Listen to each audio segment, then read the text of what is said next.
Major changes are coming to the Xbox brand with the departure of Phil Spencer and Sarah Bond, a focus of games, hardware, and Game Pass. And the worst is assumed. But there is a light at the end of the tunnel, and fans aren't ready for what's next.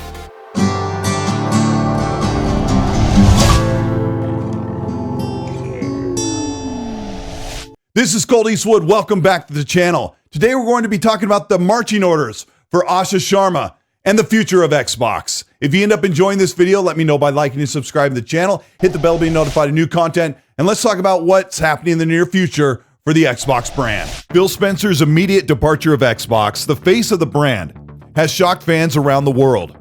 His replacement is a much younger CEO, new to gaming and even new to Microsoft, Asha Sharma. Phil Spencer has been leading the Xbox brand in force for almost 10 years, making the biggest changes with a focus on hardware, exclusivity, studio and publisher acquisitions, and the removal of exclusivity. This is where the new CEO, Asha Sharma, comes in.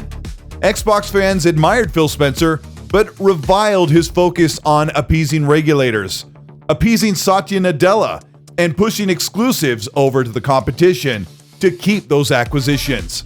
Put plainly, Xbox fans didn't really like the Phil Spencer of the past 2 to 3 years, and now that he's gone, things look even more dire. Asha Sharma comes from a brief 2-year background in Core AI, Satya's favorite and most expensive pet project. But she's also trying to appease fans by showing her love of gaming, calling out her 3 favorites, Halo, Valheim, and GoldenEye 007. One of the first things that was spotlighted in Asha's new public-facing image is the words, quote, "Hear you," when an Xbox fan expressed that exclusives are important to the Xbox brand. Xbox gave up on exclusivity at a time when they were churning out 6 to 12 games per year, and their failure to sell consoles would ultimately bankrupt the Xbox division if they restricted their $200 million games to just 30 million console owners. Unfortunately, many of Xbox's biggest games fail to reach meteoric sales or player numbers, and in turn, does not drive massive Game Pass growth, even with PC consumers involved. Coming back to exclusivity would kill the Xbox brand. Asha's first job, before satisfying shareholders and Microsoft leadership, is to listen to the fans and find out what has stripped away the core soul of the Xbox brand that once made it so popular.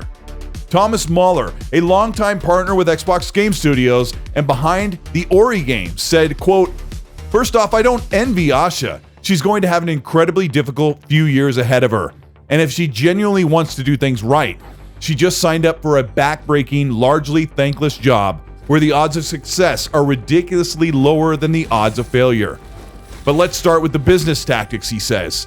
From a purely cold-hearted shareholder's perspective, it's fair to ask this point why Microsoft as a public company is even keeping Xbox on the books.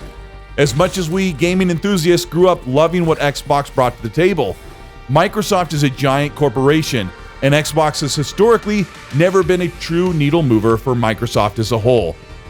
Thomas continues, "I'd argue that if you only follow the numbers without understanding how you arrived at those, you don't really understand business. Xbox has spent years following a strategy that just clearly hasn't worked. $80 billion were spent on acquisitions, and so far the acquired studios have had painfully little to show in terms of genre-defining hits. Game Pass was supposed to reach 100 million subscribers within the first few years. Instead, it stagnated to around 30 million, with no clear path to the originally projected numbers. Putting Call of Duty into Game Pass was probably the last major Hail Mary, and even that didn't fundamentally move the needle. So the situation looks pretty dire. It looks like you've just named the captain of a sinking ship. But even in that situation, Thomas explains, there is a silver lining, and history shows what the strategy has to be. Number 1, she needs to listen to the gamers. Gamers are incredibly frustrated because they've been shouting from the rooftops what they want, and they feel like no one is listening. So listen and actually give them what they want. Number 2, she needs to be willing to make radical moves, even if they make her unpopular in the short term. When the internal studios fail to deliver, some heads will have to roll.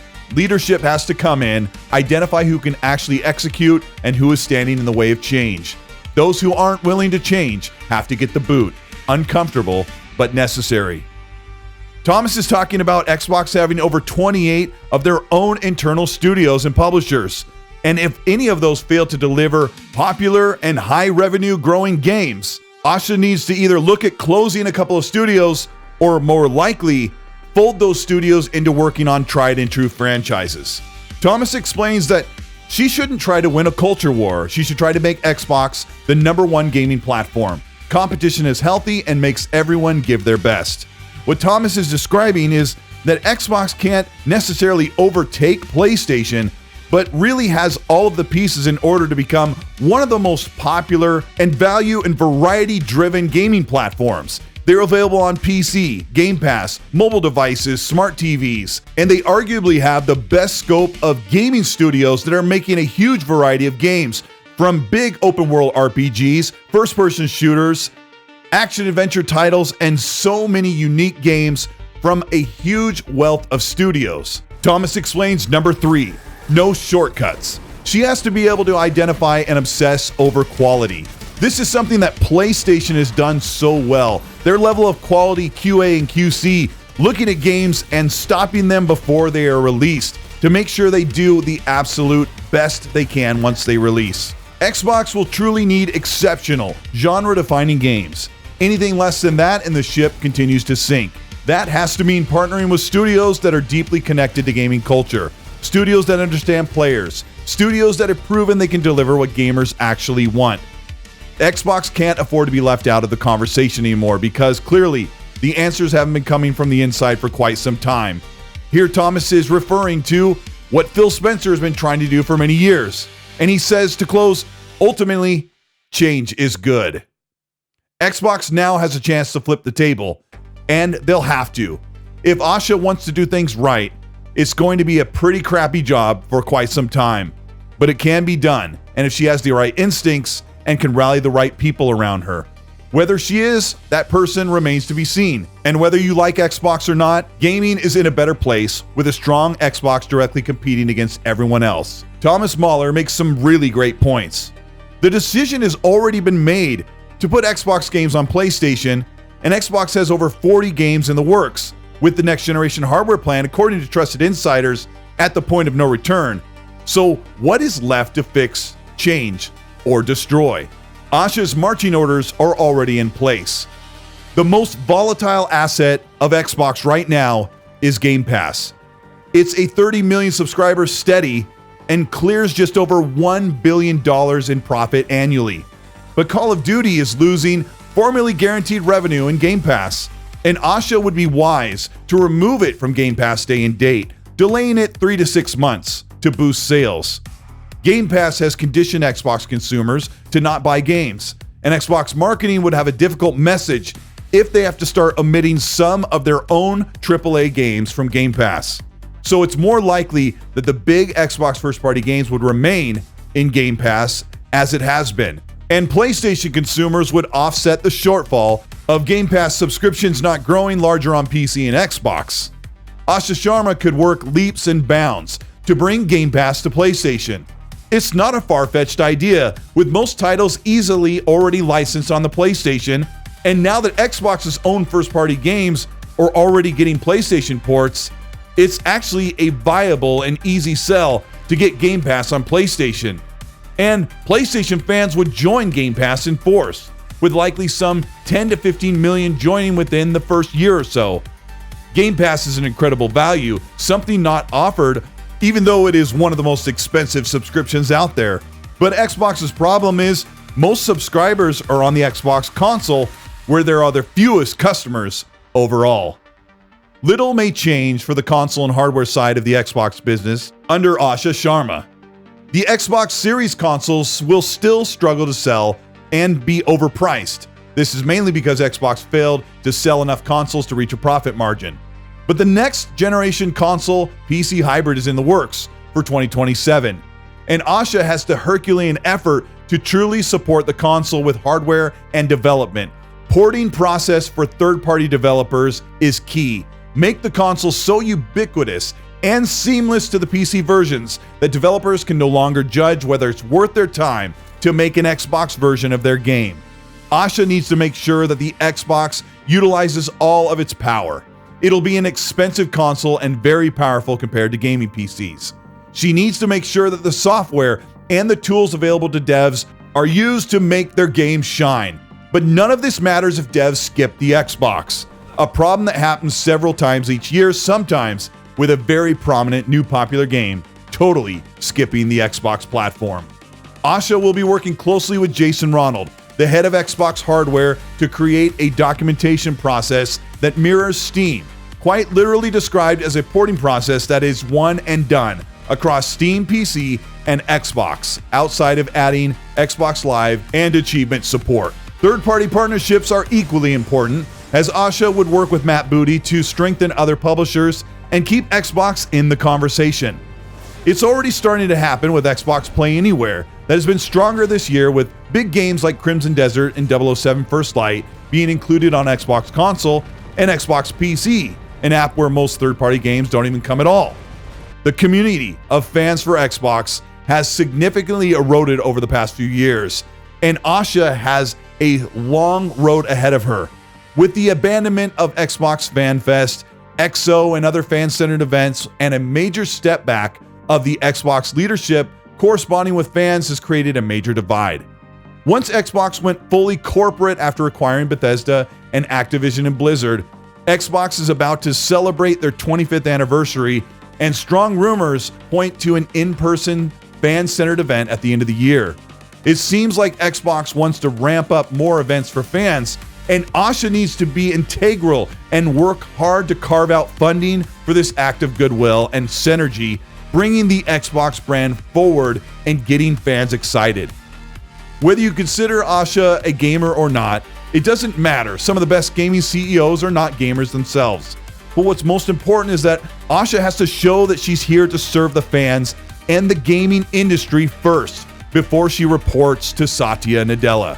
Her commitment to growing the Xbox game business that many fans across the media are calling dead. Asha's job should be to put to rest the concerns that the Xbox brand is dead, but is instead growing and moving forward in a changing industry. When she says the future of play, she's talking about the expanding multiple OEM partnered in Xbox's own devices and a handheld coming, and having Xbox first-party games available to millions. Xbox games right now are already good, but they need to be bigger and more popular and drive into the zeitgeist of the year's most popular games. What made the Xbox brand so popular back in the 2000s wasn't the Xbox 360. It was genre-defining popular hit games that everyone was playing. Asha needs to work directly with Matt Booty and Craig Duncan to revitalize those franchises to their former glory and take their latest game projects and make them truly special. It sucks to see Phil Spencer go, a decade-long face of the Xbox brand, but maybe what he couldn't change, with Xbox being at such a difficult point, will power Asha to make major changes and advancements instead of breaking down the brand and pushing everything into AI slop.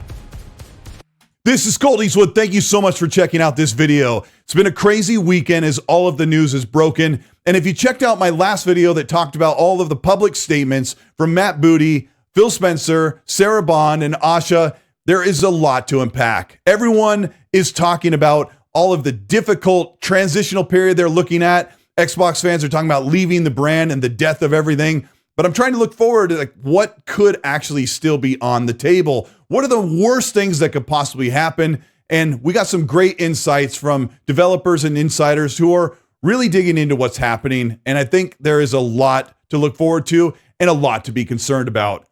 If you ended up enjoying this video, let me know by liking and subscribing to the channel. Hit the bell to be notified of new content. If you want to further support what we're doing here on the Colteastwood channel, you can do that by hitting the join button below, or you can join by hitting the join button for a channel membership, which will get you early access for videos. My channel members saw this video some 10 to 12 hours before it went up.